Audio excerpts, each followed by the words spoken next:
ኢትዮጵያ ኣብ ቀይሕ ባሕሪ ወደብ ወይ ኣፍ ደገ ንምርካብ እትገብሮ ዘላ ጻዕርታት ከምኡ ድማ ዘለዋ ሕልሚ ዝገልጽ መግለጺታታ እንዳለስለሰ ይመጽእ ከም ዘሎ ተገሊጹ። እዚ ዝግለጽ ዘሎ ድማ ሚኒስትር ጉዳያት ወጻኢት ሃገር ጊደወን ጢሞቴዎስ ሕጂ ሂብዎ ኣብ ዘሎ መግለጺ ናይ ኢትዮጵያ ኣፍ ደገ ባሕሪ ናይ ምርካብ ፖሊሲ ጉዳይ ሃገራዊ ልምዓት እምበር ምስ ካልእ ወገን ናይ ምፍጣጥ ናይ ወጻኢ ፖሊሲ ኣይኮነን ኢልዎ። እቲ ሃገር መውጽኢ ባሕሪ ክትረክብ እትገብሮ ዘላ ጻዕሪ ነቲ ሃገር ኣድላይ እምበር ከም ናይ ተጻብኦ ምፍጣጥ ክርአ የብሉን ኢሉ። ጊደወን ጢሞቴዎስ ኣብ ለንደን ኣብ ዝተኻየደ መደብ ቻታም ሃውስ ቀዳምነታት ፖሊሲ ወጻኢ ኢትዮጵያ ንዝብል ኣርእስቲ ኣመልኪቱ ኣብ ዝሃቦ መግለጺኡ ብዛዕባ ኣፍ ደገ ባሕርን ናይ ኢትዮጵያ ናይ ወጻኢ ፖሊሲ ኣብ ጉዳይ ኣፍ ደገ ባሕርን ኣመልኪቱ ተዛሪቡ ዝርከብ። ጉዳይ ኣፍ ደገ ባሕሪ ኣብዚ እዋን ኣብ ማእከል ቀዳምነታት ፖሊሲ ወጻኢ ኢትዮጵያ ከም ዘሎ ክገልጽ እንከሎ ሕቶ ኣፍ ደገ ባሕሪ ከዓ ሓደ ካብቶም ነቲ ሃገር ገጢሞማ ዘለዎ ካብ ኣገደስቲ ስትራቴጂካውያን ሕቶታት ሓደ ምዃኑ ይገሊጹ። ምብጻሕ ኣፍ ደገ ባሕሪ ንኢትዮጵያ ጉዳይ ሃገራዊ ልምዓት እዩ ክብሎ እንከሎ ከምኡ ድማ ዞባዊ ምትሕብባር እዩ ክብል ተዛሪብዎ። ግን ከም ሓደ ምስ ካልእ ወገን ናይ ምፍጣጥ ጉዳይ ገይሩ ክርአ የብሎን ብምባል ዘይከም ካልኦት ሰበስልጣን ኢትዮጵያ ቃላቱ ከለስልስ ዝተሰምዐ ኮይኑ ከም ኣገዳሲ ገይሩ ጥራይ ክርአ ዘለዎ ኢሉ። ጊደወን ጢሞቴዎስ ብተወሳኺ ኢትዮጵያ ኣፍ ደገ ባሕሪ ዘይብላን ብመሬት ዝተኸበበት ምዃናን ንንግዲ፣ ሎጂስቲክ፣ ናይ ጸዓት ፀጥታ ከምኡ ድማ ናይ ነዊሕ ቆጠባዊ መደብ ናይቲ ሃገር ዝቐርጽ ዘሎ ጉዳይ ክብል ገሊጽዎ። ጊደወን ጢሞቴዎስ ከምዚ ዓይነት መግለጺ ዝህብ ዘሎ ኣብዚ እዋን ብጉዳይ ኣፍ ደገ ባሕሪ ምስ ኤርትራ ኣብ ዲፕሎማስያዊ ውጥረት ኣትዩ ኣብ ዘለወሉ ኮይኑ ኢትዮጵያ ድማ ጉዳይ ኣፍ ደገ ባሕሪ ናይ ህላውነት ጉዳይ ብምባል በገለ ላዕለዎት ሰበስልጣና ኣፍ ደገ ባሕሪ ውዒሉ ሓዲሩ ዝርከብ ጉዳይ ዝብል መግለጺ ይወሃበሉ ኣብ ዘሎ እዋን እዩ።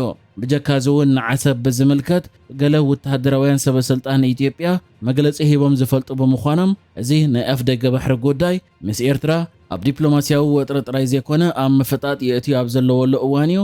ጊደወን ጢሞቴዎስ መርገጺ ኢትዮጵያ ዘለስለሰ ብዝመስል መልክዕ ብዛዕባ ኣፍ ደገ ባሕሪ መግለጺ ሂቦ ዘሎ።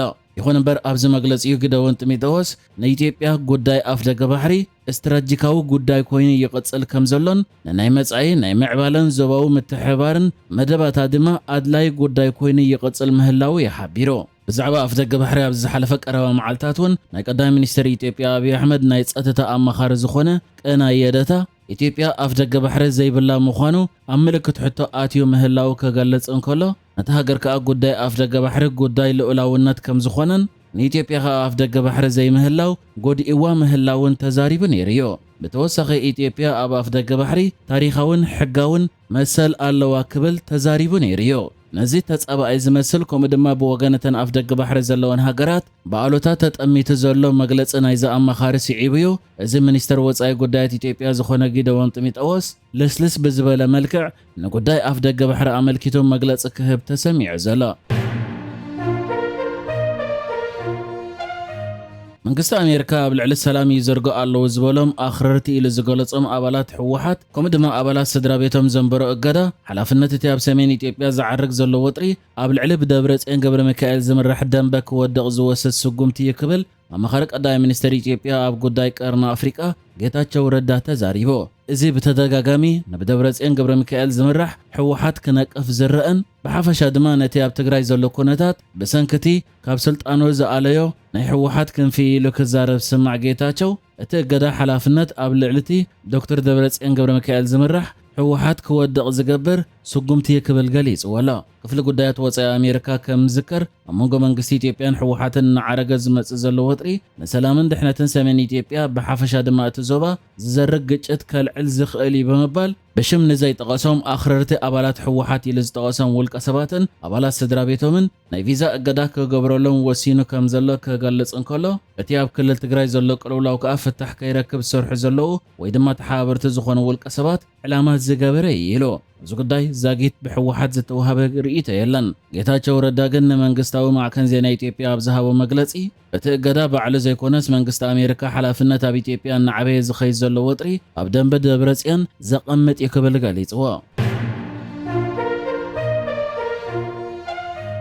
ውድብ ጥዕና ዓለም ምስ ኤርትራ ዘለዎ ምትሕግጋዝ ንምድንፋዕ ከም ዝተሰማምዐ ዞባዊ ዳይሬክተር ናይቲ ውድብ ገሊጹ። ዞባዊ ዳይሬክተር ውድብ ጥዕና ዓለም ታንዛኒያዊ ስፔሻሊስት ሕማማት ልቢ ፕሮፌሰር መሐመድ ያዕቆብ ጀናቢ ኣብ ኤርትራ ኣብ ዝገበሮ መብጻሕ ምስ ላዕለዎት ሰበስልጣንን ሚኒስተር ጥዕና ኤርትራን ብምዝታይ ነቲ ኣብቲ ሃገር ኣሎ ዝበሎ ስርዓተ ክንክን ጥዕና ንምስሳን ዓቕሚ ንምህናፅን ዝዓለመ ሃናፅ ዘተ ከም ዝተኻየደ ገሊጹ። እቲ ዞባዊ ዳይሬክተር ኣብ ኤርትራ ናይ 4 መዓልታት ወግዓዊ ዑደት ክገብር ይቐንዮ። እቲ ዞባዊ ዳይሬክተር ምስ ኣብ ኤርትራ ዘሎ ማዕከን ኣብ ዝገበሮ ቃለ ምሕተት ቀንዲ ትኹረት እቲ ምትሕግጋዝ ንስርዓተ ክንክን ጥዕና ኤርትራ ምሕያል ምዃኑ ብምግላጽ ጽኑዕ ስርዓተ ክንክን ጥዕና እንተልዮ እቲ ሃገር ዝኾነ ይኹን ሃንደበታዊ ለበዳ ኣብ ዝፍጠረሉ እዋን ስሩዕ ኣገልግሎታ ከይተሰናኸለ ክትከላኸል ትኽእል እያ ኢሉ። እዚ ኸኣ ማሕበራዊ ይኹን ቆጠባዊ ኩነታት እቲ ሃገር ንምሕላው ዓበ ሓገዝ ከም ዘለዎ ኣመልኪቱ። መዚ ብዝተኣሳሰር ሓደጋታት ንምክልኻል ኣቐዲምካ ምድላው ኣገዳሲ ስጉምቲ ምዃኑ ብምሕባር ለበዳ ከይተኸሰተ ኣቐዲምካ ምድላው ልክዕ ከምቲ ተኹሲ ከይተጀመረ ዝግበር ወተሃደራዊ ምድላው ዝያዳ ውፅኢታዊ ምዃኑ እውን እቲ ዳይሬክተር ኣስሚሩሎ። ለበዳ ምስ ተኸሰተ ተረቢሽካ ኣብ ክንዲ ምጉያይ ኣቐዲምካ ምድላው ዝበለጸ መንገዲ ከም ዝኾነ እውን ካብኡ ወጻኢ እውን ካልእ ውፅኢታዊ ኣማራፂ ከም ዘየለን እውን ተዛሪብሎ። በዚ መሰረት ውድብ ጥዕና ዓለም ምስ ስልጠና ነርሳት ኣብያተ ትምህርቲ ሕክምናን ብምዃን ናይ ምስሊ ልምምድ ንምክያድ ከም ዝተሰማምዐ ሓቢሩ ይርከብ። ብተወሳኺ ኤርትራ ኣብ ጽላ መድሃኒት ካብ ዘለዋ መሰረተ ልምዓት ተበጊሳ ናብ ካልኣይን ሳልሳይን ደረጃ ክትሰግር ምድላዋት ከም ዝተጀመረ ገሊጹ። እዚ ጉዕዞ እዚ ኸኣ ኤርትራ እተፍርዮም መድሃኒትን ብቕዓቶምን ጽሬቶምን ዓለማዊ ደረጃ ዝሓለወ ምዃኑ ዘረጋግጽ ኮይኑ ኤርትራ ናይ ምብራቕ ኣፍሪቃ መድረኽ እንተተጠቂማትሉ መረዳእታታት ንምርካብ ዝያዳ ቀሊል ክኾነላ ይክብል እውን ተዛሪብሎ። እዚ ዓብይ ስጉምቲ እዚ ንመጻኢ ጉዕዞ ጥዕና እቲ ሃገር ዘመሓይሽ ኢሉ። እቲ ዞባዊ ዳይሬክተር ኣብ መደምደምትኡ ዕላማ ዑደቱ ኣብ ኤርትራ ዘለዉ ቀዳምነታት ንምልላይን ኩሎም ዜጋታት ከምኡውን እቶም ኣብ ርሑቕ ቦታታት ዝነብሩ ማዕረ ኣገልግሎት ጥዕና ክረኽቡ ንምግባርን ምዃኑ ኣረዲኡ። ንዘረኣይዎ ግሉጽነትን ተቐባልነትን ብምምስጋን ውድብ ጥዕና ዓለም ብዘይ ከምዚ ዝኣመሰለ ግሉጽነት ክዕወት ኣይክእልን እውን ኢሉ። ጸሓፊ ምክልኻል ኣሜሪካ ፒት ሄክሰት ንሓያሎ መሻርክቲ ሃገራት ኔቶ በትሪ ብምንቃፍ ኣሜሪካ ኣብ ኤውሮጳ ብዛዕባ ዘለዋ ወተሃደራዊ ሓይሊ መንፈቃዊ ገምጋም ከም እትገብር ኣፍሊጡ።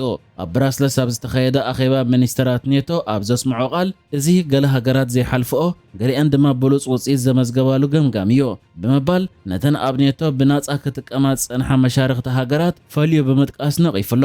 ፒት ሄክሰት ብተወሳኺ ነተን ኣብ እዋን ውግእ ኢራን ንሰራዊት ኣሜሪካ ንምሕጋዝ ገዳብ ዘንበራ ኣባል ሃገራት ኔቶ እውን ብትሪ ነቒፉ። ዕላማ ናይቲ ፒት ሄክሰት ኔቶ 3.0 ኢሉ ዝሰመዮ ገምጋም ኤውሮጳ ባዕላ ኣብ ፀጥታ እቲ ኣህጉር መሪሕነት እትሕዘሉ ኣንፈት ንምትሓዝ ምዃኑ ገሊጹሎ። ሓደ በዓል ስልጣን ኣሜሪካ ከም ዝሓበሮ ክሳብ ሕጂ ዝተወሰነ ነገር የለን ኢሉ። ኣሜሪካ ኣባላት ኔቶ ኣብ ኤውሮጳ ኣብ ዝግበር ናይ ምክልኻል ወጻኢታት ብዝዓዘዘ ክሳተፋ እያ ትደሊ። ገለ ሃገራት ከዓ ነቲ 500 ካብ ሓፈሻዊ ጃምላዊ እቶት ኣብ ምክልኻል ምውፋር ዝብል መደብ كهارمو زدل خوينو إذا خا 3.5 نقند صلات مكلخال 1.5 دما مسؤوز التحاز مسرة المعزة تقالليو أمريكا هاقل هاقرات أوروبا نازن مبصح زلون وطن كم زير آيا التخصص نحجز تدالو الزيناتات إزينيرو بكالك سب الرغب سلام نعخم